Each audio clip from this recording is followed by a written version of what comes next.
আসসালামু আলাইকুম রহমতুল্লাহ। এখন আমরা চলে আসছি মডেল মসজিদের পরে যে মোহনপুর ব্রিজে, দিনাজপুর মোহনপুর ব্রিজ দেখতে খুব সুন্দর একটা জায়গা, আকর্ষণীয়।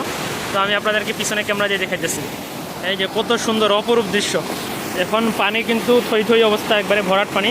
এখানটা যদি আমার ফোনটা পড়ে যায়, আমিও যদি পড়ে যাই আমাকেও কিন্তু খুঁজে পাওয়া যাবে না। ও এখানে দেখতেছি একজন কাপল প্রেম করতেছে, বা ভালো।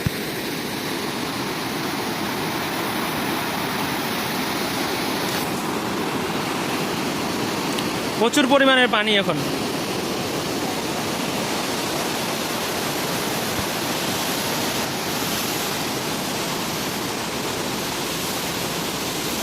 এখানটা আসার পর আপনাদের অনুভূতি কেমন? হ্যাঁ, আলহামদুলিল্লাহ ভাই, অনুভূতি কেমন আপনার? আলহামদুলিল্লাহ। আমার অনেক ইচ্ছা ছিল দেখার। ও, আল্লাহ আপনার এই আশাটা পূরণ করলো। আচ্ছা, আলহামদুলিল্লাহ। দেখুন দর্শক, মানে প্রচুর পরিমাণ স্রোত। এখানটা যদি আমরা কেউ পড়ে যাই বা কেউ এখান এই মুহূর্তে যদি কেউ পড়ে যায়, তাকে আর খুঁজে পাওয়া যাবে না। মানে এত পরিমাণ স্রোত এখানটায়। খুব ভালো লাগলো। এখন আমরা এখান থেকে আবার চলে যাব। তো অবশ্যই যারা ভিডিওটা দেখতেছেন, কোথা থেকে দেখতেছেন, কোথা থেকে এই ভিডিওটা দেখতেছেন, কমেন্টে অবশ্যই বলবেন। আমি এবার কিন্তু নাম ধরে ধরে কমেন্টে সামনে একটা ভিডিও বানাবো, যে এই ভিডিওর কমেন্টে যারা কমেন্ট করবে তাদের নাম আমি ভিডিওর মধ্যে একটা তুলে ধরবো।